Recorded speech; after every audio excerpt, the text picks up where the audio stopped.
So hello everyone, शेरो क्या हाल चाल। लेक्चर नंबर 71 में आपका बहुत बहुत स्वागत है। ठीक है, हमारा चल रहा है केमिकल रिएक्शंस, जो कि बहुत ज़्यादा थोड़ा कॉम्प्लेक्स है, थोड़ा कॉम्प्लिकेटेड है। कुछ कैटलिस्ट है, कुछ चीज़ें हैं, लेकिन हमारा जैसे मैंने बोला कि आप फ्लो अगर याद रखोगे तो जहाँ तक पहुँचना है और जहाँ से आए हो, just remember the start and the end, so in the between you can cover the things, you can study properly. ठीक है, तो लेक्चर नंबर 71 की हम लोग शुरुआत करेंगे रिवीजन से, जो कि कीटोन बनाने के मेथड से। कीटोन कैसे बनता है, ठीक है। एक रिएक्शन थी कीटोन की जो मैंने पिछले लेक्चर में बताई थी, इस लेक्चर में रिवीजन ले रहा हूं, है ना।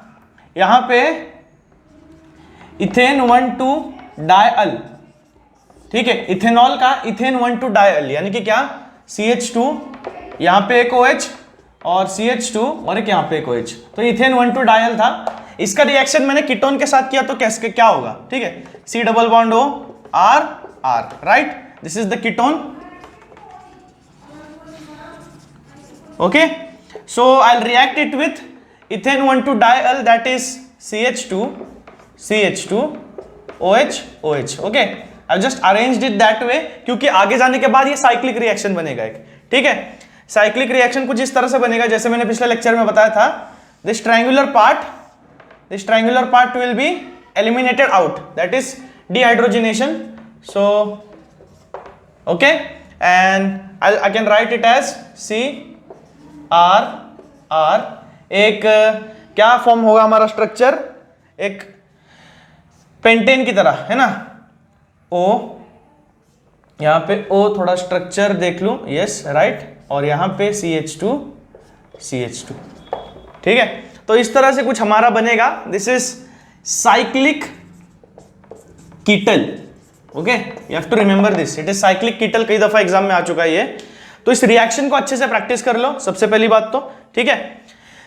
And now we are going to see how to prepare aldehyde along with nucleophilic attacks. अगर अल्डिहाइड पे न्यूक्लियोफिलिक अटैक होते हैं तो उस तरह के केमिकल रिएक्शन कैसे होते हैं। और आज का सबसे इंपॉर्टेंट टॉपिक जो है that is aldol condensation.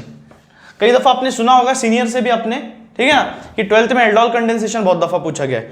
So aldol condensation और एक हेलोफॉर्म रिएक्शन भी है, वो भी देखने को मिलेगा कई दफा, ठीक है। यहाँ पे तो सबसे पहले हम लोग ले लेते हैं कि NH2 डेरिवेटिव्स के साथ, NH2 and it's derivatives, okay, इसके साथ रिएक्शन कैसे जाता है। बेसिकली यहाँ पे भी एडिशन रिएक्शन है, ओके, यहाँ पे एडिशन रिएक्शन है, और एंड में एसिड हाइड्रोलिसिस से या वाटर निकालने पर हमको मिलेगा ऑक्साइन, यानी कि डबल बॉन्ड O वाले कंपाउंड्स, ठीक है। So will see that how the reaction occurs. NH2 derivatives means NH2, we write it as Z। Okay, I hope आप वाकिफ हो गए E एंड Z कॉन्फ़िगरेशन से। ये भी एक IUPAC नेमिंग का स्ट्रक्चर है, जहां पे प्रायोरिटी एलिमेंट्स के साथ, प्रायोरिटी सब्स्टिट्यूट्स के साथ इसको प्रॉपर्टी, इसको मान्यता दी गई है IUPAC ने, ठीक है, कि जिस तरह से प्रॉपर्टी फंक्शनल ग्रुप्स आएंगे आगे कॉम्प्लेक्स वाले, so that will name it as E and Z। Okay, so I will teach it as it comes in a way, okay, but just now remember that, अगर पता नहीं होगा तो, कि Z जो है कोई भी फंक्शनल ग्रुप हो सकता है। It can be an alkyl group, it can be a phenyl group, okay, it can be any group, it can be tertiary group, it can be isobutyl, okay, तो कोई भी तरह का अल्किल ग्रुप या functional group Z ये रह सकता है, okay, just remember that thing, and if it will come in a way I'll explain it furthermore, okay। तो यहाँ पे सबसे पहले तो जनरल रिएक्शन दिया गया है, बहुत अच्छी बात है। सबसे पहले जनरल रिएक्शन दिया है कि कोई भी अगर अल्डिहाइड हो मेरे पास, ओके, कोई भी अल्डिहाइड हो अगर, उसको मैं रिएक्ट करवाता हूं अमोनिया के डेरिवेटिव्स के साथ, तो सबसे पहली बात तो उसमें लगेगा यहां पे COH और यहां पे आएगा NH, ठीक है, यानी कि ये जो दो H है, एक इसके पास ही रहेगा और एक जो है चला जाएगा O के पास, जो कि इसको OH बना देगा, ठीक है। सो that will be hydroxyl group and N group, Z will be along with it, yes. और फिर उसके बाद जैसे कि मैंने बोला कि यहाँ पे एडिशन रिएक्शन होगा NH2 डेरिवेटिव्स में, और फिर उसके बाद पानी निकाल लेंगे या एसिड हाइड्रोलिसिस कर लेंगे, तो वापस सिंगुलरली हमको इमाइन मिलेगा यहाँ पे, ठीक है, यस, ये इमाइन मिल रहा है हमको इन डबल बॉन्ड और ट्रिपल बॉन्ड होता है एक्चुअली, तो एक सब्स्टिट्यूट करके ये Z इस तरह से, ठीक है, समझ में आ रही बात? It's C triple bond N, right, and then the valence is balanced, but we remove single bond and it is attached to Z group, that is any derivative, so this is called as imine. Okay, you should remember that. ये शब्द पहले भी आ चुका है imine वाला, okay, और plus H2 and में निकलने वाला है, so remember this thing, imine, okay. यानी कि अगर जनरल ग्रुप से मैं इसके सब्स्टिट्यूशंस करता हूं तो मुझे इमाइन मिलेगा, लेकिन अगर मेरे Z डेरिवेटिव में OH प्रेजेंट है तो ऑक्साइम ही मिलेगा, शायद से ऑक्साइम ही मिलेगा। या there is a table below, you can see if there is the Z group is OH, okay, यानी कि NH2OH, so it will give you oxime, यानी कि C double bond O, not C double bond N, है ना, ये नहीं मिलेगा, O मिलेगा उसके बदले, okay. You can see crystalline derivatives are given, NH2OH के साथ रिएक्शन है, NH2NH2 के साथ रिएक्शन है, NH2C6H5 के साथ रिएक्शन है, NH2CONH2 के साथ रिएक्शन है, मतलब Z कोई भी आप लोग प्रायोरिटी के हिसाब से फंक्शनल ग्रुप पकड़ सकते हो और उसका रिएक्शन कंप्लीटली दिया गया है, जहां पे कई दफा इमाइन बन रहा है और ऑक्साइम बन रहे हैं, है ना। और जो लास्ट वाला है डाइनाइट्रोफिलाइन हाइड्राजीन, ये पिछले साल पूछा गया था, सो प्लीज इसको करना। कई बच्चे छोड़ देते हैं कि टेबल में से नहीं पूछेंगे और टेबल के लास्ट वाला इतना कॉम्प्लेक्स है क्यों पूछेंगे, ठीक है, so that's the reason board में उसको पूछा गया था, ओके। So please try and understand कि हर चीज नहीं करना है, और हर चीज नहीं करना है उसके नाद में हर चीज छोड़ना भी नहीं है, समझ में आ रही बात? हर चीज नहीं करना है मतलब हर चीज छोड़ना भी नहीं है, चीजें करो, 10% of the things you can leave but 90% of the things you have to do at any cost, okay, there is no option, okay।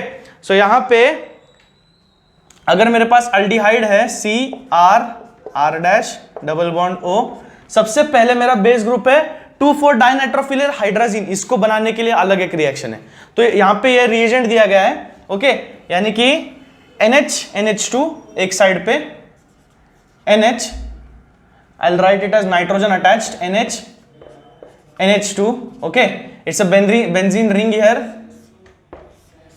okay।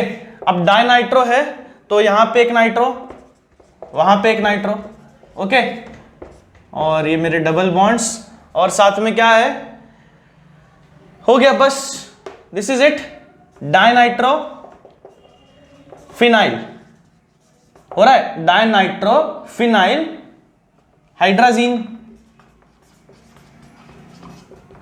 Okay. इसका रिएक्शन अगर करोगे तो फिर से तुम्हारे पास C डबल बॉन्ड N का एक स्ट्रक्चर मिलेगा, वो है RCR double bond N, two will be gone, double bond N and then NH will be further attached, है ना।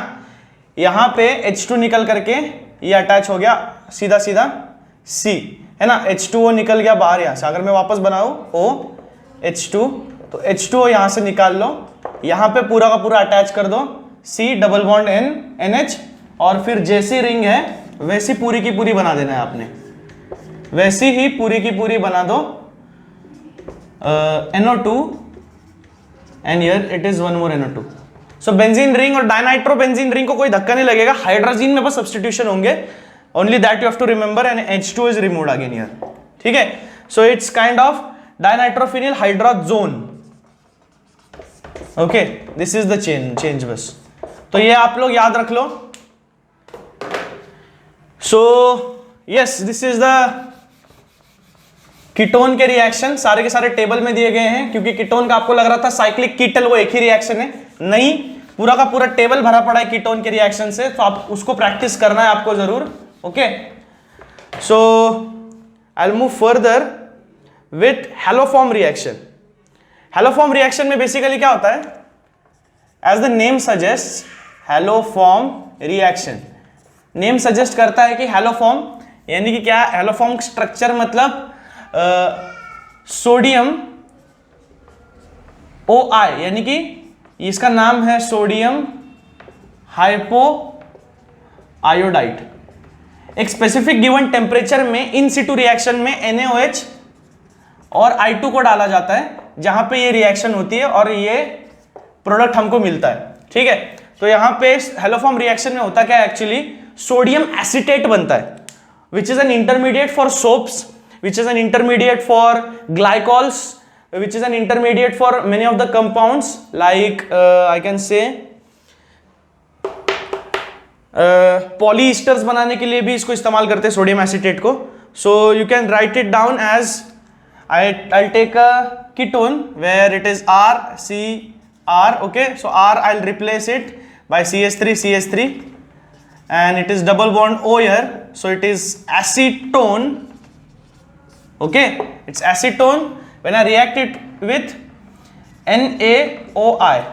ठीक है, और यहां पे लिखना भी है कि किस तरह से NaOI बनता है, यानी कि इन सिटू रिएक्शन मिक्सचर में NaOH और I2 डाल दोगे तो NaOI बनेगा, और फिर इसके बाद हमारा मिक्सचर बनेगा CH3 C double bond O ONA। okay, where it is here plus and minus, so this is sodium acetate। समझ में आ रहा है, सोडियम एसीटेट देखो कैसे बन रहा है, CH3 पूरा का पूरा निकल गया है, CH3 पूरा का पूरा निकल गया, ONA यहां पे आ गया, तो CH3I है ना, अल्किल हलाइड, ये एक रिएक्शन बन जाएगा, it is N alkyl halide. Okay, that is methyl iodide,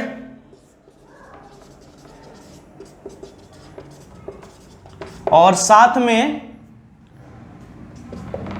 क्या आएगा, NaOH, दैट इज ये जो अनरिएक्टेड NaOH है ये बाहर आएगा साथ में। ठीक है, सो this is the reaction, basically haloform reaction. बहुत ज्यादा इजी है, नाम बड़े दर्शन छोटे वाला काम है। ये सोडियम हाइपोड आयोडाइड, आपको ये रिएजेंट को याद रखना है बस, ये थोड़ा दिक्कत वाला काम है। This is the new reagent which you are hearing about and it is an in situ reaction mixture, जहां पे NaOH और I2 को स्पेसिफिक टेम्परेचर पर रिएक्ट कराएंगे तो NaOI बनेगा। बेसिकली सब्स्टिट्यूशन रिएक्शन होता है जहां पे ONA जाकर के रिएक्ट हो जाता है इसके साथ, कार्बन के ऊपर अटैक कर लेता है और वहां पे आके बैठ जाता है। So it is attacked by oxygen, okay, the nucleophile is attacked by oxygen and sodium acetate is formed along with the byproducts which is alkyl halide and sodium hydroxide। okay, तो ये रिएक्शन आपको याद में रखना है, this is the reaction, so just keep it in mind. अगला reaction जो है वो हम देखेंगे अल्डोल कंडेंसेशन, शायद से वही है अगला वाला। इसके आगे क्या आता है फिर, अब कीटोन के इतने सारे रिएक्शन हो गए, हेलोफॉर्म हो गया, कीटोन का क्या क्या हो गया, और स्किप्स रिएजेंट का रिएक्शन हो गया जहां पे NH2 हाइड्रोजाइन फॉर्म हो रहा था, हमारा सारा टेबल हो गया कीटोन का, और फिर हेलोफॉर्म रिएक्शन भी कीटोन का हो गया, है ना। तो फिर यस, आगे अल्डोल कंडेंसेशन है। अल्डोल कंडेंसेशन में बेसिकली अनसैचुरेटेड अल्डिहाइड बनता है। ठीक है, अब तुम लोग बोलोगे सैचुरेटेड को अनसैचुरेटेड करने में कितना टाइम लगेगा, नहीं, लेकिन इसमें अल्फा बीटा कार्बन का थोड़ा सा झोल जुगाड़ है, जहां पे अल्फा कार्बन को सबसे पहले हाइड्रोक्सिल ग्रुप से अटैच किया जाता है और फिर उसके बाद उसमें से पानी निकाल करके आप उसको अनसैचुरेट करते हो। ठीक है, सो बेसिकली यहाँ पे रिएजेंट में 2 मॉलिक्यूल्स आएंगे अल्डिहाइड के, 2 मॉलिक्यूल्स आएंगे अल्डिहाइड के, उसको रिएक्ट करवाया जाएगा एक बेस के साथ which will be strong base. So basically NaOH हम लोग ले लेते हैं, NaOH से रिएक्ट करवाया जाएगा उसको, और साथ में क्या आएगा, एक हाइड्रोक्सिल ग्रुप एंड में अटैच हो जाएगा which will be an intermediate product. तो रिएक्शन को देख के थोड़ा सा परफॉर्म कर लेते हैं कि किस तरह से होगी चीजें। सो हियर इट इज, अल्डिहाइड ले लिया, 2 times RCH2CHO। ठीक है, अब यहां पे हम अटैच कर देंगे डाइल्यूट NaOH के साथ रिएक्शन। ओके, तो फिर इट विल गो फर्दर, होता क्या है यहां पे, RCH2CHOH CHO। ठीक है, नहीं 2 है ना, तो एक और बार CH आएगा, तो 1 2, तो यहां पे 1 2 3 4, क्योंकि 2 टाइम्स है, so it will be R on this side and 1 more R CH R and then CHO। ठीक है, ये समझ में आ रहा है क्या कैसा आया, देखो 2 times R CH2 CHO, it's an aldehyde, basic aldehyde. Okay, और यहां पे डाइल्यूट NaOH है, डाइल्यूट NaOH का OH हाइड्रोक्सिल ग्रुप यहां के अटैच हो जाएगा बस। ठीक है, so we can write it as RCH2 the CH which will be attached with OH and the CH with remaining R. Okay, so the two R's are there here only, और CH group functional group last में जैसा है वैसा ही, ठीक है। बीच में बस CH2 CHO ये दोनों एक एंड पे लिख दो और बीच में CH CH करके एक को OH दे दो, एक को R दे दो, बस, और कुछ भी नहीं करना। ये इंटरमीडिएट हमारा, इसको बोलते हैं aldol. What it is called as aldol, just remember the name. The aldol is again condensed, okay, so it is called as aldol condensation. So aldol को कंडेंस करके क्या मिलेगा, देखो R CH2 CH नीचे OH CH नीचे R और साथ में CHO। तो इसको अगर कंडेंस कर देंगे हम क्या, तो क्या मिलेगा R CH और साथ में double bond C R CHO, ठीक है। अब देखो क्या हुआ, R है यहां पे, ठीक है, तो इसमें से एक H और ये OH ये दोनों निकल गए, है ना, ये पानी निकल गया H2O, तो क्या बचा मेरे पास, R बचा, CH बचा, और फिर स्टेबिलाइज करने के लिए डबल बॉन्ड और ये सिंगल बॉन्ड R और आगे CHO। Okay, so this is the reaction I get, and 1 2 3 4 यहाँ पे 1 2 3 4, चलो सारे कार्बन बैलेंस्ड है, so it is aldehyde which is unsaturated. Okay, so aldol condensation का मतलब यही है कि बेसिकली सबसे पहले इंटरमीडिएट अल्डोल बनेगा, अल्डोल बनने के बाद फिर हमको मिलेगा अल्फा बीटा अनसैचुरेटेड अल्डिहाइड, ठीक है। सो this is the reaction and yes, so there's nothing to explain, I can revise it for you once कि देखो शुरुआत में एक अल्डिहाइड को ले लिया बेसिक, जहां पे 2 मॉलिक्यूल से अल्डिहाइड के, ठीक है, इसमें हमने डाइल्यूट NaOH ऐड कर दिया, जिसकी वजह से क्या हुआ, RCH2 और CHO आप दो एंड्स पे लिख लो, और बीच में 2 टाइम्स है इसलिए CH आ जाएंगे, एक पे आप OH दे दो और एक पे बचा हुआ R दे दो, क्योंकि R एक शुरुआत में, एक यहाँ पे भी आएगा क्योंकि इट इज 2 टाइम्स। ओके, सो ये आ जाएगा, ये बन जाएगा मेरा अल्डोल।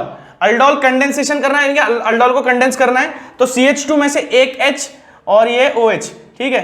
सो ये दोनों निकाल करके आप बाय प्रोडक्ट वाटर निकाल दो, and remaining the double bond you can balance here, so it is alpha beta aldehyde which is unsaturated, so it is a process to prepare unsaturated aldehyde. अगर इसका example ले लूं और एक नीचे, तो इन्होंने बहुत अच्छे से दिया है कि इथेनॉल लिया इन्होंने, ethanol which is ethane, and when aldehyde groups comes in contact with it, वो क्या बन जाता है, इथेनॉल। ओके, तो यहां पे आ जाएगा मेरे पास इथेनॉल का एग्जांपल, यस CHO, और यहां पे लिख सकता हूं मैं CH3, so it is ethanol. Okay, और यहां पे मेरे को 2 मॉलिक्यूल्स लेने हैं इथेनॉल के,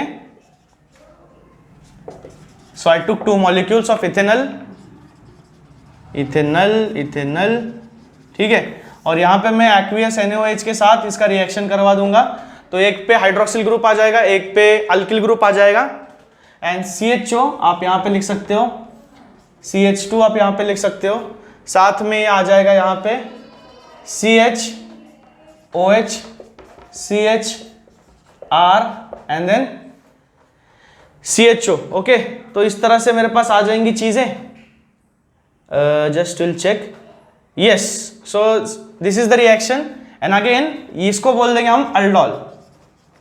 ओके, इसको अल्डोल बोल दिया मैंने, हीट दे दिया, और साथ में हीट देने की वजह से वाटर उसमें से डिहाइड्रोजनेट हो जाएगा, यानी कि पानी चला जाएगा, तो बन जाएगा basically CH2 CH double bond C single bond CHO, and this will be basically carbon यहाँ पे 2, यहाँ पे अल्किल ग्रुप 3 होना चाहिए, सो इट विल बी 3, इसको मिटा दिया, और फिर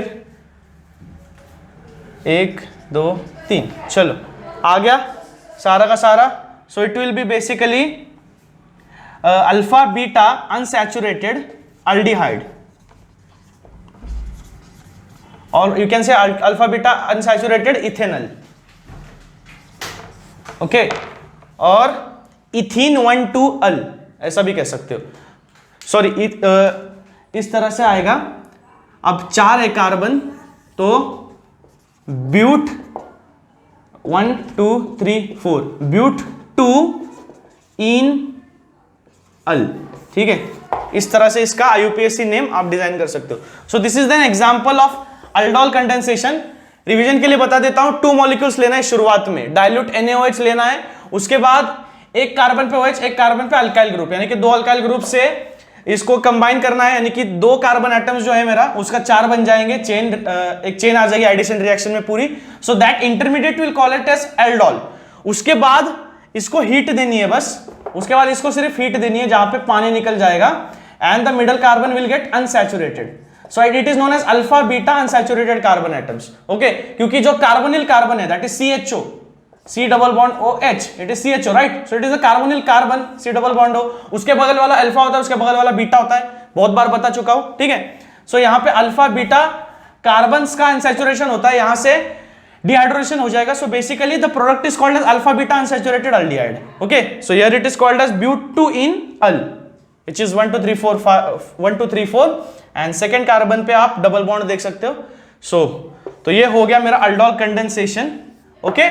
आज के लेक्चर में I think this is enough with the haloform reaction, aldol condensation, the hydrazone reaction. आप उसको तीनों रिएक्शंस को कोई दफा प्रैक्टिस करना। साइक्लिक किटल का भी शुरुआत में एग्जांपल लिया था, the only reason is it's very very important, so please try and practice that. आगे हम लोग देखेंगे क्रॉस अल्डोल कंडेंसेशन और कैनिज़ेरो रिएक्शन, और उसके बाद वुल्फ किश्नर कंडेंसेशन रिएक्शन एक लास्ट है, उसके बाद हमारा खत्म हो जाएगा। तो थोड़ा सा लेंदी तो है, सबसे ज्यादा लेंदी हम लोग यही चैप्टर को कह सकते हैं कि हैलोजन डेरिवेटिव से लेकर के जहां से हम अल्कोहल, फिनॉल, ईथर से, और फिर ये वाला चैप्टर जो है aldehydes, ketones and carboxylic acids. This one is the lengthiest one and a bit tough. So please you can try and practice more and more. So it will be easy for you. So I'll meet in lecture number 72. तब तक के लिए like, share और subscribe ये 3 चीज जरूर कर देना, और जितना ज्यादा हो सके पढ़ते रहिए। So goodbye and thank you.